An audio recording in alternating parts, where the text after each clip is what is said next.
Derek, is it a personal day for Perron?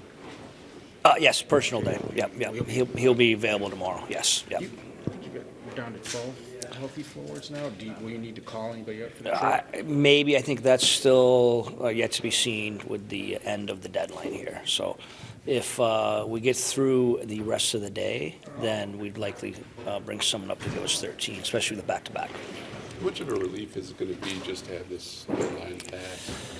Yeah, of course. I mean, it's been an emotional drain here for the group, which is understandable. Just the state of what has transpired here in 4 to 5 days, to literally being over the playoff line for the first time in a while, if not all year, to where we are now. I think it's the right thing, but it's probably just the reality of it's been an emotional roller coaster for the guys. So there probably will be something to, once we get the deadline, we know our group, and then we'll just move forward. Considering all of that from your perspective, how do you think everyone has handled it? Good, and I think last night was a perfect example. Maybe felt a little sorry for ourselves in the first period yesterday, and it showed. We got down 3-1.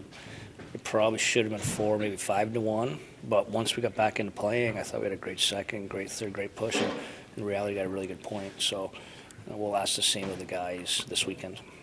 The thing is, though, if you put together another win streak, yeah. I mean, you're in it now. Winnable games in there. We got, technically a 4-point game with the Islanders. So we'll go into New York with the mentality to win and go from there.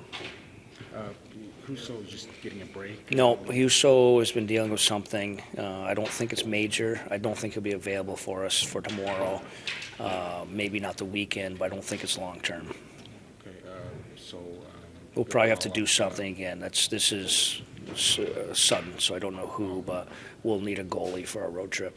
Isn't that a possibility? Yeah, I'm sure. And again, I think that'll probably be a Steve end of deadline question also. So Albert, then obviously would be the guy tomorrow? Don't know. Let's reevaluate let's get through this deadline. Billy won't be available for us tomorrow, and we'll go from there. Is that maybe part of the reason? Billy hasn't been quite maybe as sharp. Do you think it's yesterday, him yes. a little bit? He was dealing with an injury yesterday, and again, probably not as sharpest, but he gave us some really good saves down the stretch. Especially, he really was part of us getting that point late in the game. Just looking at the back-to-back, it's 2 tough opponents, and obviously the back-to-back in Ottawa didn't go as you guys would have hoped. What's the message been to kind of come away with a different result this time? Yeah, I don't think it'll be. We won't talk about the back-to-back until post-Saturday. It's a little different. For the afternoon back-to-backs are a little bit different, a little more time to recover. It's just a different. You're not getting in late. You're getting in your bed in a reasonable time. We'll get into Philly fairly reasonable time, but I think this group's done well, just focusing on the present, and that is the Islanders tomorrow. Osterley, is he? Osterley will be available. Yep, Osterley will be available for us tomorrow. So you got 7 Ds. So Yep. you're all set. Yeah, we could even go 11-7. We have some flexibility. We have some options. You said you'd consider that too. 11 Oh yeah, no problem. Sometimes on the road, it's not a bad thing to go 11-7. It's a little easier to get away from some matchups. Maybe get some of your top guys some extra minutes. As you can see around the league, it's very common now, and there's a reason for it. Thanks. Thank you.